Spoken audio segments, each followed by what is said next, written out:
Hello and welcome to another edition of Another Book Review. This week I'll be deviating from my normal format to celebrate the fact that I've recently received 100 subscribers. I passed the 100 subscribers mark. Hopefully I'll still be at over 100 subscribers by the time this video goes up. But as a thank you to all the people who have watched the video and subscribed over the past 2.5 years, I wanted to put this together. It's about 10 questions. Normal, pretty common questions I've received from viewers. To give you a little bit more info about myself and the channel and how I select books and things of that nature. So I'm going to dive right into the first one. Which authors or genres are you most surprised didn't get reviewed or haven't been reviewed yet? I think when I started the channel about 2.5 years ago, if you had asked me right when I started what genres would be the most prevalent, I would have said that sci-fi would be near the top of the list. So I'm a little surprised. I've probably only reviewed maybe half a dozen sci-fi books over the course of the channel. I'm going to be reviewing the Becky Chambers book this weekend, so that's another one. But I think I've been a little surprised looking back at what actually was reviewed of how little sci-fi there is compared to everything else, given how much I read of it before starting the channel. And kind of in a similar vein, Neil Stephenson is one of my favorite authors. He's up there for me with Thomas Pynchon as far as authors I've read the most of and enjoyed the most, and neither one of them I've reviewed for the channel. Stevenson is a lot more prolific, and so maybe that's why he's a little bit more surprising. I had read Seven Eves right before the channel started, so I wasn't able to review that for the channel, but I'll be surprised if in another year or two something of his doesn't get reviewed. So Neil Stephenson would probably be the author that I'm most surprised I haven't read of for the channel, just how much, A, how prolific he is, and B, how much I've enjoyed his past books. So question 2, how do you select what to read? Are there rules? Generally, what I do is look at the Goodreads list that I have of about, 470 books or so, almost 500 books I have on my Goodreads want to read list. I have physical copies of probably a dozen or so books that I haven't read. So usually the physical copies are the first on the list, but I look at what I've read in the past, in the recent past, and try to balance it a little bit. I try to have a sprinkling of different genres, different fiction, nonfiction, male, female. So I try to balance all those things. I don't know if there's any hard, fast rules. I guess I don't ever review anything for the channel that I've read in the past. So that's probably the closest thing I have to a hard, fast rule. I try not to, though I've done it a couple times, review anything that's not the first book in a series, so I don't like reviewing second or third books in a series before reading the first one. I'll probably, if Winds of Winter ever gets published, I'll break that rule for that, but otherwise I can't see a situation where I would knowingly review, say, the second or third book in a series. It has happened. I'll talk about that in a little bit, but those are probably the closest thing to like rules I have for the channel. What is your most popular video? The two most popular videos both have a common theme in that they're both about really late-stage capitalism, specifically in the United States, Civilized to Death, and The Coming of Neo-Feudalism are the two most popular videos. I don't know if that's because that's a more popular topic. I don't know if that's because my tagging was just really good for those videos, or if there's other material on YouTube that people have linked to those videos, but those are the two most popular of my videos. What have been your favorite books to review? I think the favorite books that I reviewed, two of them are the books that I included. Two of them are the books that I did for the spoiler full reviews. So Bonfire of the Vanities by Tom Wolfe and Commonwealth by Ann Patchett. Both of those books I really enjoyed for different reasons. I've talked about them in depth. So I would recommend anybody who's interested in those to go check those books out, my reviews of those books. I also really enjoyed, from a nonfiction side, Damages by Barry Worth, because it's probably the closest thing I can think to the channel where I had heard about something, but I was pleasantly surprised of how much I really enjoyed the book. Usually I have a pretty good sense going in of how much I may like something or how much I won't like something. But for that book specifically, I was surprised I had not heard of it, A, sooner, and B, how much I really enjoyed it, how it felt like a relatively unique thing, and it doesn't seem to get as much publicity in the outer world. And then A Case for Mars I really enjoyed by Robert Zubrin. because it felt very much like, and I think I've said this in the video for it, it felt like a very, very strong argument for something by somebody who's clearly an expert in the field. And I think it's laid out in such a clear way that makes you really get excited and kind of sharing some of his excitement. So I really enjoyed that. From the things that I didn't do spoiler-full reviews but were still fiction, I really enjoyed Mr. Monkey by Christine Prose, which I've mentioned a couple times on the channel. That was a book that is kind of similar to Damages in that I'm surprised that more people haven't been turned on to it. And so I was happy to review that for the channel. And Cartel, which is a sequel, and I'll talk about that in a little bit, was also something I really enjoyed because it was really a very propulsive read, and I enjoyed that aspect of it. Do you regret any reviews?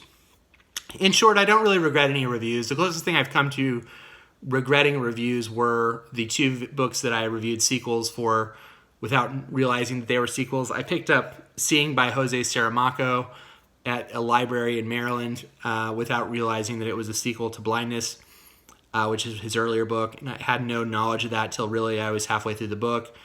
And I kept reading it. And I think I would have, in Cartel, a similar issue. I think I would have been more regretful of the review if I had not mentioned that in the review. But I laid that out in the review that this is a sequel to a book that I haven't read the first book to. That's a little strange, but I generally go in with the intention of being balanced in my reviews. I don't try to rip anybody apart. I'm not a published author, but I've written a little bit, and I realize how difficult it can be to write. Even setting aside quality, just to write a full-length novel is actually very difficult. And so I don't go into any of the reviews trying to make political points or try to personally criticize authors. I really try to go in with an open mind, if not from a story enjoyment standpoint, from a craft standpoint of what can I learn from this. So those things are important to me, and so for that reason, I really don't regret the reviews. I think there are probably some books that I could have spent more time on considering and pondering before doing the reviews, but the way that the channel works, these are really snapshots in time. These are really, I read the book, I maybe waited a day or two, and then I put up a review. So I think maybe if the book had more time to grow and more time to for me to think about what I did and think about myself in the book, and I was reviewing one book a month instead of 4 books a month, maybe it would be different. But given the kind of the way the structure of the channel and how long the books kind of stay with me, I don't regret any reviews. How do you pick what to read review? I think I answered this question already, so I'm just going to go ahead and skip that. What other books, booktubers, or podcasts do you listen to? I don't listen to any booktubers or podcasters frequently. There are three podcasts that I used to listen to for book reviews. I still listen to them on occasion. One of them doesn't exist anymore, unfortunately. I'll talk about that one last. But the other two are Book Fight, which focus more on, I would say, contemporary literature, and oftentimes fairly obscure contemporary literature. They do a lot of stuff with short stories and poetry that is not really so much in my wheelhouse. But every once in a while they review something that I've heard of, or they review an author. And I think at least one of them, teaches literature in Pennsylvania. So they're very, very well-read individuals, and I think they sometimes have things about, contemporary literature I find really interesting. I think if I was going to fault them for things, sometimes they have, I remember they reviewed Snow Crash for the channel, and it was like such a, what is this? Like, what is this thing? I can't get into it.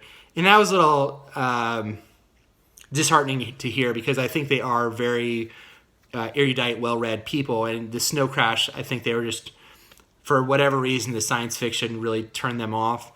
And it was hard to hear that from from two people who, again, I think are really well-versed to review contemporary literature. They're very good at it, but when it comes to other genre stuff, that maybe be a weak spot for them. And then the other one that I do listen to from time to time is Overdue, which is a book podcast hosted by two other guys. I don't know the backgrounds of the Overdue guys off the top of my head, but if they review something that I've read, I do typically check in to see what they thought of it. I think their reviews are fairly balanced, and I have enjoyed listening to some of their stuff. I don't agree with everything they said, but I listened to their 1Q84 video, and I thought that they had a fairly balanced review of that. So I would recommend Overdue to anybody who wants something that's maybe a little bit more in a popular fiction, because I think they're actually pretty good at what they do.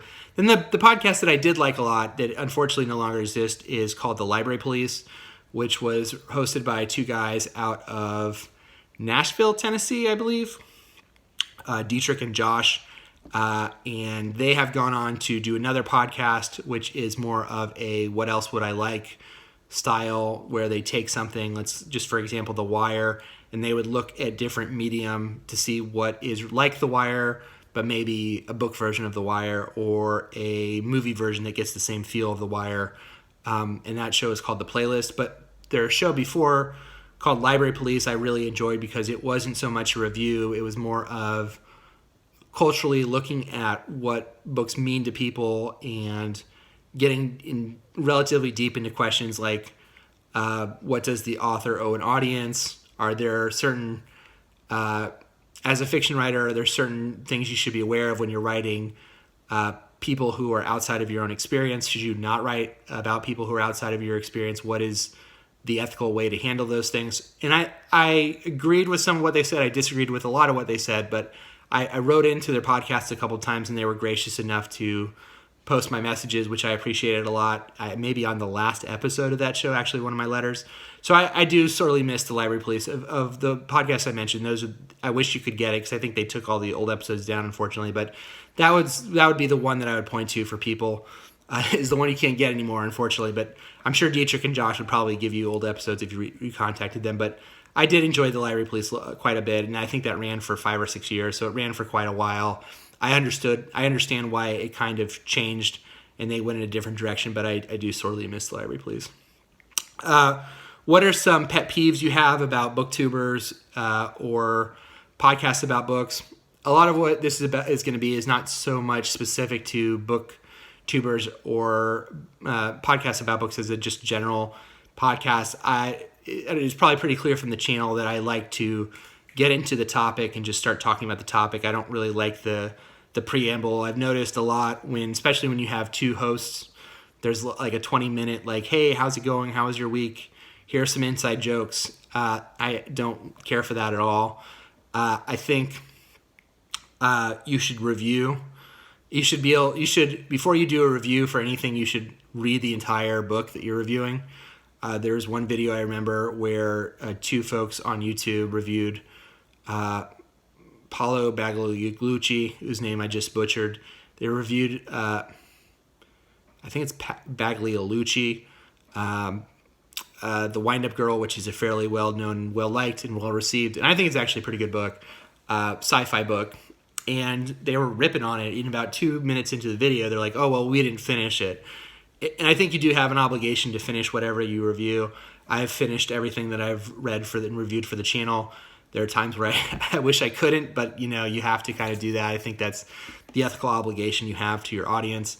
And then the other thing is more of a personal political opinion. I think that I have a low two other things. I have a low tolerance, one for people who have kind of a worst, best viewpoint of books. I've watched videos, for instance, of people who I believe were college-age people who read the Secret History by Donna Tartt, and they just ripped into it for 30 minutes.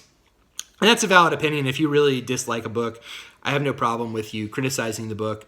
But if you go in with it being the worst book ever, I do question whether or not you have A, read other books, or B, if you're really just trolling. It's kind of similar to people who have hot takes or things of that nature, where I question whether or not they sincerely believe what they're saying, or they're really just doing it for the clicks, to troll an audience into getting people really heated.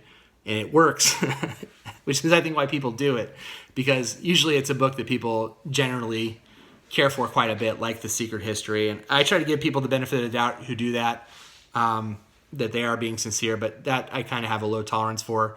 And I guess finally, and maybe a generational thing, for example, I listened to a podcast about a week ago, I reviewed The Virgin Suicides by Jeffrey Eugenides for the channel, and I was searching around to see if anybody else had reviewed the book.